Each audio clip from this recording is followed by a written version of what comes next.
Hi everyone, I'm Gertie from Charm Patterns, and I just released a new book called Gertie Sews Glam Knits. And it has 6 interchangeable patterns. Today I'm going to be showing you how to sew our knit pencil skirt. So let's get started.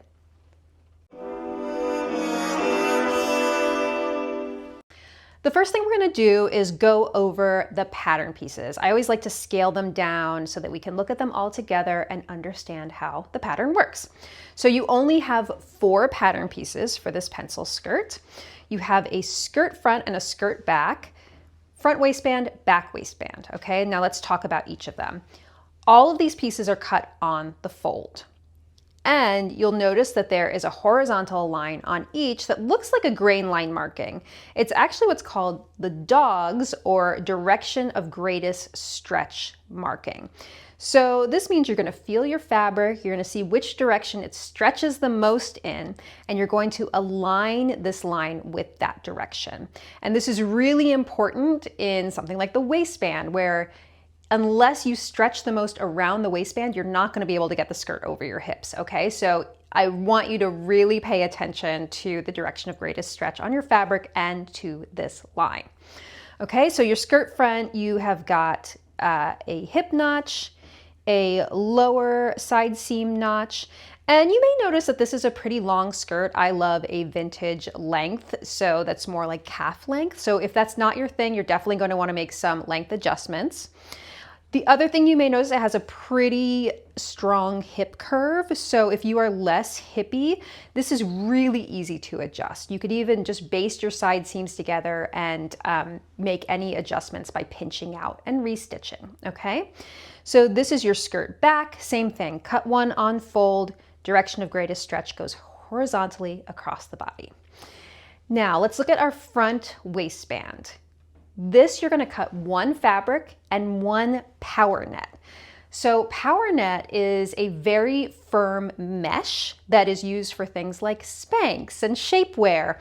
So it's essentially a placeholder for interfacing, right? In a woven, you might use a fusible interfacing. We like to use power net because it gives you a lot of control and firmness in an area like a waistband that otherwise might buckle and wrinkle up. So I really like to use power net. We're going to show you how to underline today, don't worry, but that's going to be your underlining for the waistband. Again, very important, direction of greatest stretch goes this direction. You have a fold line here, and that is because this is going to fold this way and get sewn to the skirt at the top. Back waistband, cut 1 fabric on fold, 1 power net on fold again. And again, got to be careful about that direction of greatest stretch. Okay, so that is it for the pattern pieces. A really simple pattern. Next, we are going to get into fabric and supplies.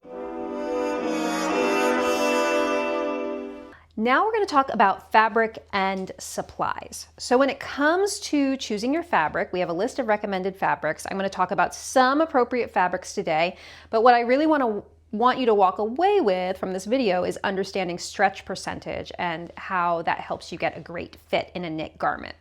So what we're calling for in this design is anywhere from 50 to 70% stretch in the widthwise direction and minimal stretch in the vertical direction. Now, these are just guidelines. You can tweak the fit slightly and if you have a different stretch percentage. I'm going to talk about that now. So this is a matte jersey. This is very similar to the fabric that I'm wearing, which is an ITY, which is just really lovely, kind of resembles silk jersey, has a great drape, single jersey. So let's figure out how much stretch this has, what percentage. I'm going to pull out my ruler. I'm going to grab 4 inches of fabric and see how far it stretches. If it goes to 6, that means it has 50% stretch. All right, anything more than that, you don't want to go higher than 7. If it went all the way to 8, that would mean it had 100% stretch, okay? So, or that it stretched double its width. So you're looking for anywhere in the 5 to 7 range. Now, if you have a fabric that you just really want to make a pencil skirt from and it's a little less or a little more, you can adjust the size you make to get the correct fit. So let's say you have something that's super stretchy, it has 100% stretch, right? Like a spandex. In that case, you would want to size down in the skirt because otherwise it's going to be too baggy. If you find something that's a little more stable, like a ponte or a sweater knit that doesn't have as much stretch, then you're going to size up, right? Because it's not going to be as forgiving. So you're going to want a slightly bigger size. Okay, so keep that in mind. Vertical stretch can also be really important if you're making a dress, I find more. So if you're going to sew this to a bodice and your fabric has more vertical stretch than we recommend, you're probably going to need to make some length adjustments to the pattern because otherwise your waistline is going to be drooping down. So you may want to take a little bit of length out of the midriff area on your bodice. Okay, so there are more tips in the book, obviously, and there's even a chart that's printed to scale to help you figure out stretch percentage. All right, so let's talk about a couple more fabrics you could use. This is a rib knit spandex, and this would be a great choice. Love a leopard pencil skirt, but you can see it's pretty stable. This is a cotton jersey. If you're just getting started with sewing knits, these are really easy to sew. So they have a little more stability, less drape, but that might be preferable in a pencil skirt. And then finally, something like a ponte would be really nice too. Like I said, these tend to be a little more stable. This has no stretch in the lengthwise direction, which is totally fine for this pattern. Okay, so that would be a really nice choice for this pattern too. As I mentioned, you're also going to need power net. This is what this looks like. You may have seen it in a pair of Spanx you have, or lingerie. So it does have a direction of greatest stretch. It's pretty firm, okay? So this is the fabric that you need for your waistband underlining. And then finally, you'll need thread. All-purpose polyester thread is great for knits. This is Metler Metrocene, which I really like. You'll need a stretch or jersey needle. If you use a regular needle for knits in your sewing machine, you may find that you get skipped stitches. So it's a really good idea to have some stretch or jersey needles on hand. And finally, if you're making this into a dress rather than putting the waistband on, you'll want some clear 1/4 inch wide elastic to stabilize the waistline with. Anytime you sew a knit dress, you're going to want to get some stability in that waistline because otherwise it's going to stretch out over time from taking it off and putting it on. Okay, so that's all your fabric and supplies. We're ready to get started sewing.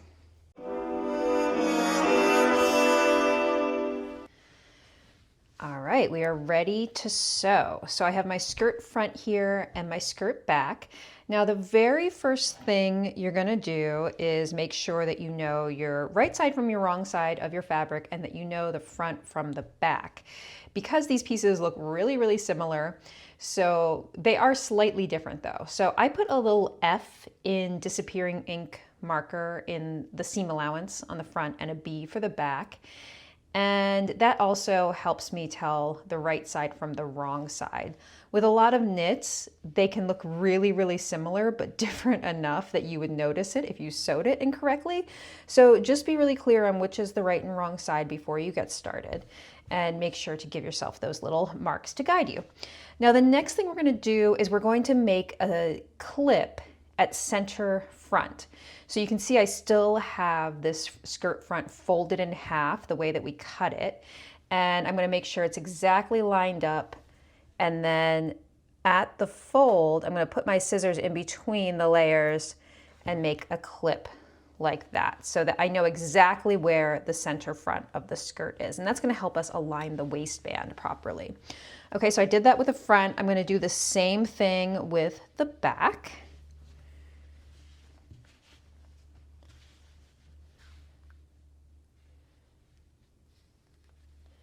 And now the next thing we're going to do is we're going to sew the side seams of the skirt. In the instructions, it suggests that you baste them. And I think that that's a really good suggestion, if I do say so myself, because often with pencil skirts, the hip curve may be too curvy for you, not curvy enough. It's really good to just make sure that you're happy with the fit, and they're very easy to adjust. You can take that seam in or out as you like. So if you would like to do a basted fitting, Instead of sewing these seams together like we're going to do in the next step, you would just use a long stitch, the longest stitch that you have on your machine. You could do a straight stitch, you could do a really long narrow zigzag, totally up to you, but something that's going to be easy to remove at 5/8 of an inch. I'm just going to go ahead and sew because I already know that this fits me. So I'm going to take my front and my back and put them right sides together. And you can see the back is slightly bigger than the front. If you get confused at any point, not sure which is which. The back, to accommodate the back side, of course, has a little more width. And it's good after your skirt is finished, maybe you want to put like a little tag in your skirt in the back, or a little bow or something to help you tell the right side from the wrong side. Okay, we're just going to do one of these seams and then you can do the other on your own. But as you can see, I'm pinning the pieces right sides together along the side seams. And what I normally do is I like to pin the top, the bottom, and then any notches, and then I'll fill in pins in between.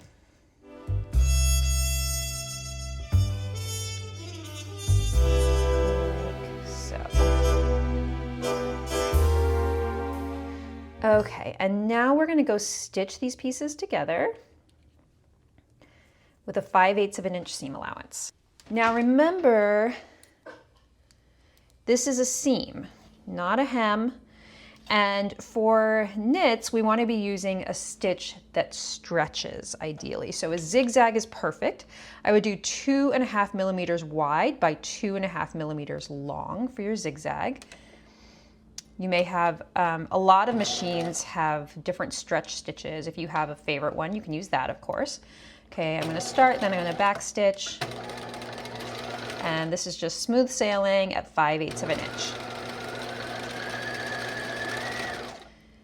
Now, one thing that's really important to me about knits and why I wanted to write this book is that I want you all to know that you don't even have to have a zigzag machine. You don't have to have a serger, you don't have to have a zigzag machine. You certainly don't need a computerized machine to sew knits. So if you don't have a zigzag, you could be using a straight stitch here, but if you're using a straight stitch, what I want you to do is be pulling the fabric, stretching it out like this, just gently as you sew. And that will build stretch into your stitches so that they won't pop as you take the skirt on or off. I know we've all heard that terrible popping sound when you put on maybe a neckline that's too tight or a waistband. So that's what we're trying to avoid.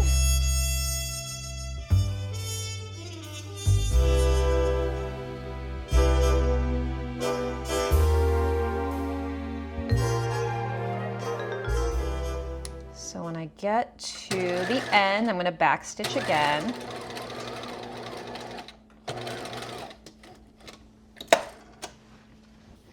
And now we can press this seam open.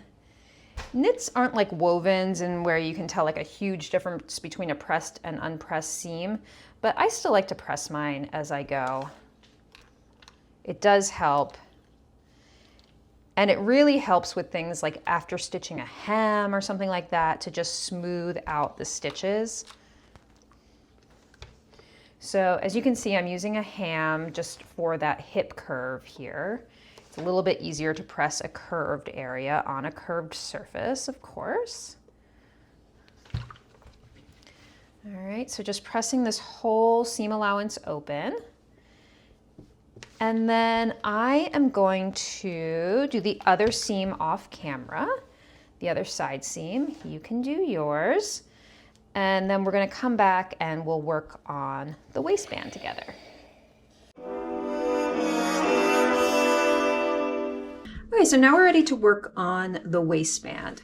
What we're going to be doing in this chapter is underlining the power net to the outer fabric. And you can see I've already done one waistband. So this is the front waistband. We have our ITY on the outside and then the power net on the inside. And we're going to treat these two layers as one. Now, often with underlining, I will do it by machine because, you know, you're using easy to sew fabrics like like in wovens, I often underline with muslin, which is really super easy to sew. These two fabrics are not super easy to sew together. They really don't behave that well together because the power net is so firm and the ITY is so drapey. So I'm doing these by hand, and you can try to do it by machine and see if your fabrics are behaving. It is a lot faster and easier, of course. So you could always try if you're frustrated and you're getting little puckers, just call it and do it with a hand sewing needle. So that's what I'm going to do next. A couple things before we do that.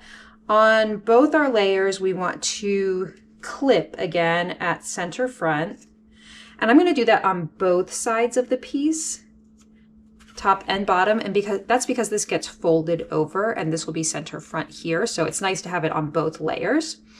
I'm going to do that on my power net as well. I've already done it on that side. Okay, so now I'm going to open this up. This is the wrong side. You can see my fold line is marked in there. I'm going to put the power net on the wrong side of the outer fabric. Oh, and one thing I wanted to note about power net is before you get too far, make sure that you have the direction of greatest stretch going in this direction. Power net has one direction that can be very firm, and the other direction is very stretchy. And you want the stretchier side because then it's easier to get up over your hips for something like a pencil skirt. If you do the non-stretchy side, you will find that your skirt isn't that comfortable. And the waistband might feel really tight too. So just before you get any further, maybe just double check that you did that correctly. And now we're putting the two layers together and pinning. When I underline, I often put the pins going outwards. I feel like it helps me create a nice smooth surface that way. Turn it around.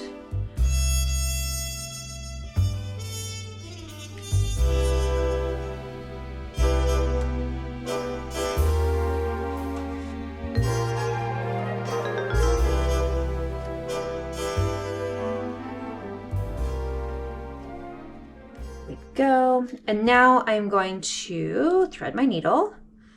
Just your regular all-purpose poly thread is great. Just about that long. You don't want to go too long. And hand sewing needle. Didn't have a lot of hand sewing needles here where we do the filming, so I have this big chenille embroidery needle, but that's fine. This is going to happen in the seam allowances.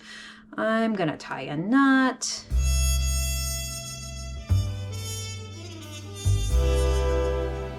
Okay, there we go.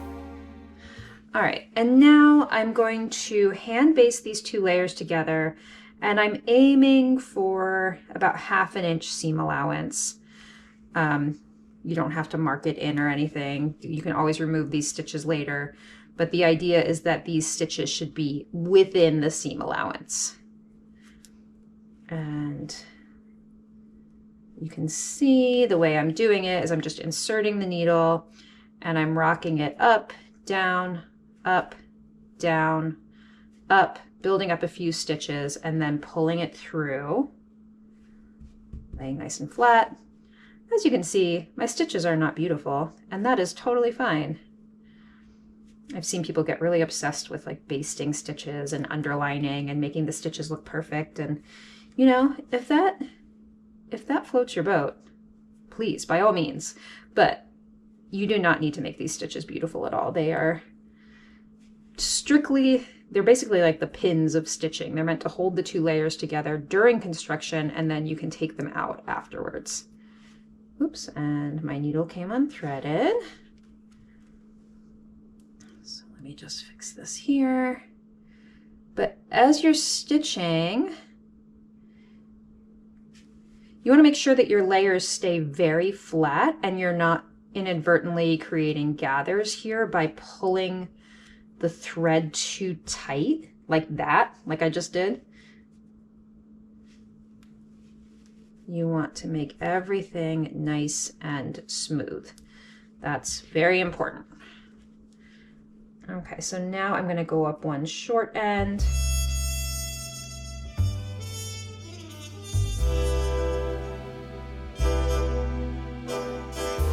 Until I run out of thread. I don't even knot the end because I want to be able to kind of smooth everything out. So I'm going to thread another needle and I'm going to finish this up around this side. And then in the next chapter, we will construct the waistband. So I'm going to finish this off camera and then we'll come back. Okay, so as you can see, I have both the front and the back waistbands underlined with the power net. And now we're going to put them right sides together along these short ends. And as you're pinning, I want you to notice the shape of the short ends because they do have a little bit of an inner corner there. So we're going to need to follow that shape as we're stitching.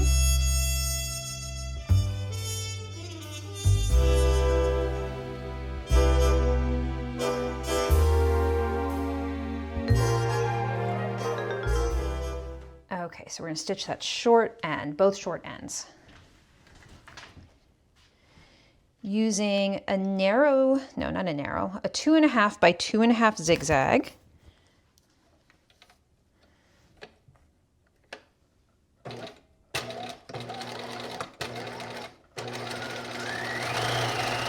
And now when you get to this inner corner, just pivot slightly. We're stitching at 5/8 of an inch. And then back stitch. I'm going to do the same thing on the opposite short end.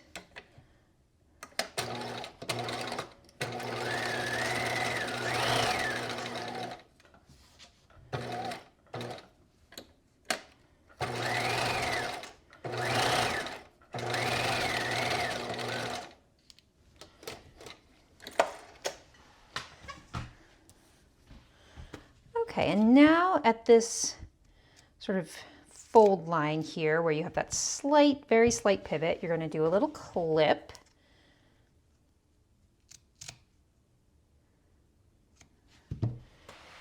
And you can see we have a ring now.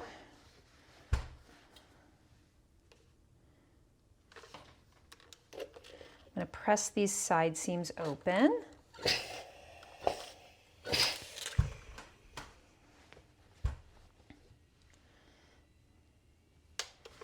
And you can remove your basting stitches on the side seams now if you want, but don't do the other sides yet.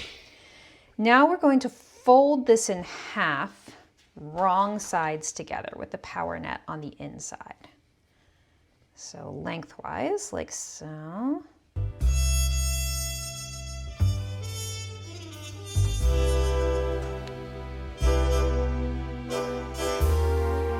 And now we're going to pin the raw edges together.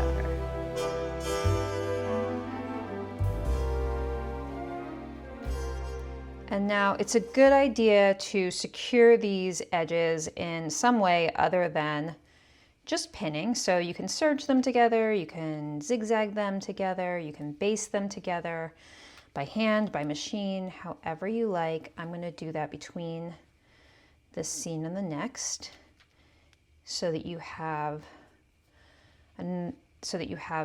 all the layers are held together really nicely when we go to sew this onto the waistband or the skirt, which is what we're going to do next.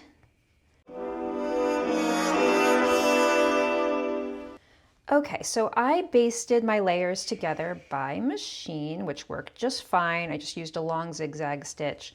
So that is a great solution. Now we're going to do this sew the waistband to the skirt, everyone. Okay, so I'm going to grab my skirt piece. I'm going to make sure I know which is the front.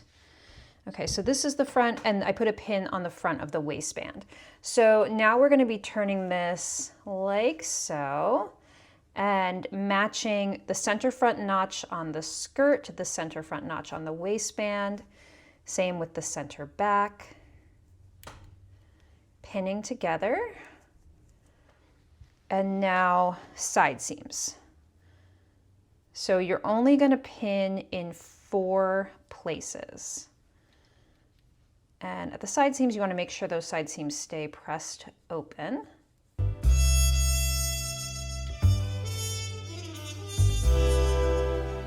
And so having these quadrants here, center front, center back, and side seams, helps us evenly distribute the 2 pieces together. Okay, so now we're gonna sew. I always like to start on a side seam rather than center front or center back. That just feels less conspicuous to me. Okay, so we're gonna start on a side seam. I'm gonna make sure I'm at a zigzag stitch 2.5 by 2.5 on the width and length. And I'm stitching with a 5/8 of an inch seam allowance.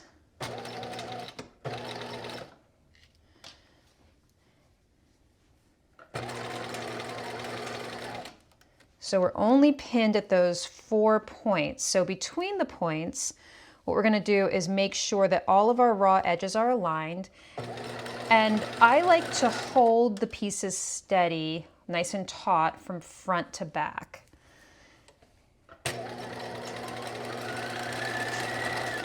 That will help you build stretch into the seam and avoid any little puckers.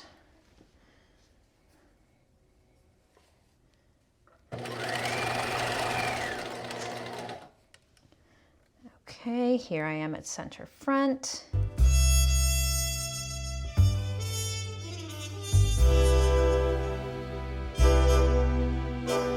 Take your time with this.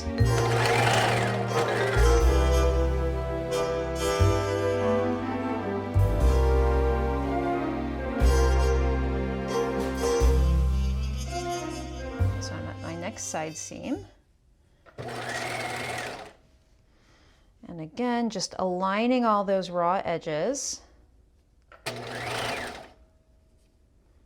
right here.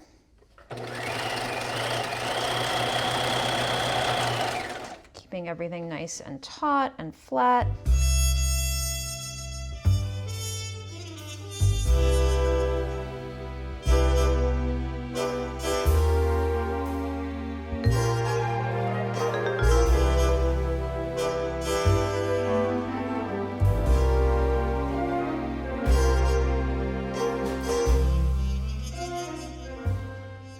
So one thing that can happen, I was just about to say, is that you can get little puckers in this type of fabric. So if you get anything like this, it's totally okay. You're just gonna go back and remove that little section and just sew those couple inches there again, okay? So I'm gonna fix that little pucker and then we'll be back. Okay, so we've got the waistband on. There is probably a little bit of a mess on the inside from your basting and all of that. So you can finish these seam allowances as one, trim them down first, and then just zigzag them together. If you have a serger, you can serge them together, but those seam allowances are gonna stay pressed down. Okay, so we're almost done. The last thing to do is the hem. So try your skirt on, make sure you're happy with this length. This is a longer length for like a vintage look. So if you prefer a shorter length, now is the time. But the hem is quite easy. All we're gonna do is turn it up 5/8 of an inch, and you can press it as you go, but knits don't really stay pressed, especially this kind of fabric. It's very bouncy, so you can just pin it instead.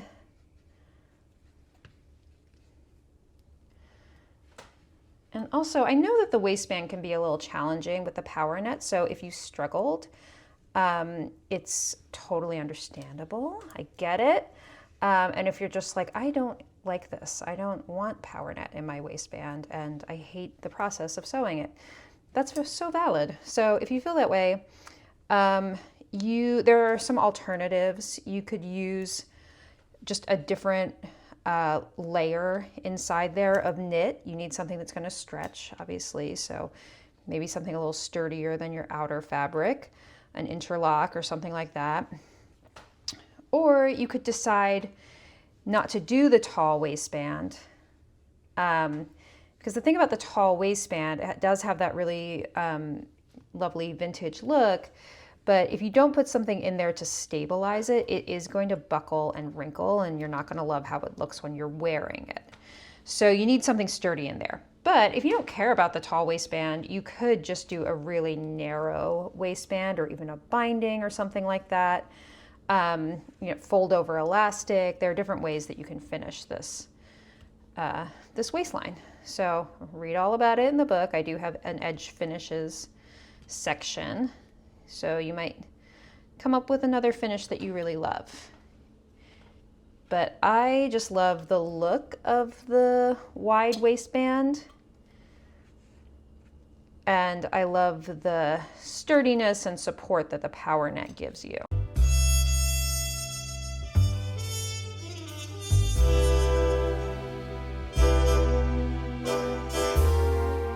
Okay, so we're going to be hemming this with a narrow zigzag. It's a top stitch. You're going to be stitching from the right side. So we're going to start at one side seam, and for hems, any visible stitching, I like to use a narrow zigzag. So I'm going to go to 1.5 wide by 2.5 long. It's just a little more delicate looking for a stitch that's going to be visible.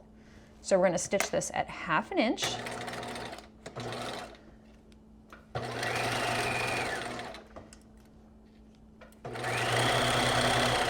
So we should be just catching the hem on the inside. And we're going to go all the way around. And don't worry if your stitches are looking a little puckery. We're going to press them.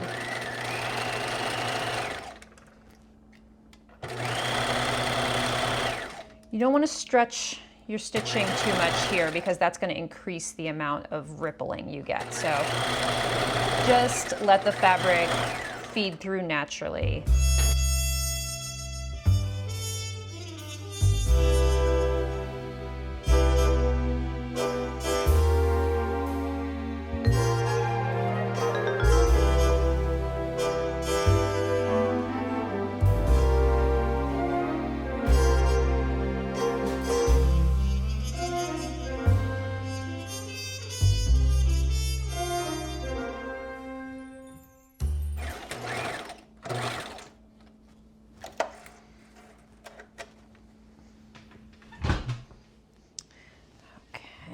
So, lovely stitched hem. We're gonna just give it a little press. A little steam is nice to do here to flatten out those stitches. So see how nice it looks now? My thread doesn't match exactly. Hopefully yours does. But there we go. We've got a finished, lovely knit pencil skirt.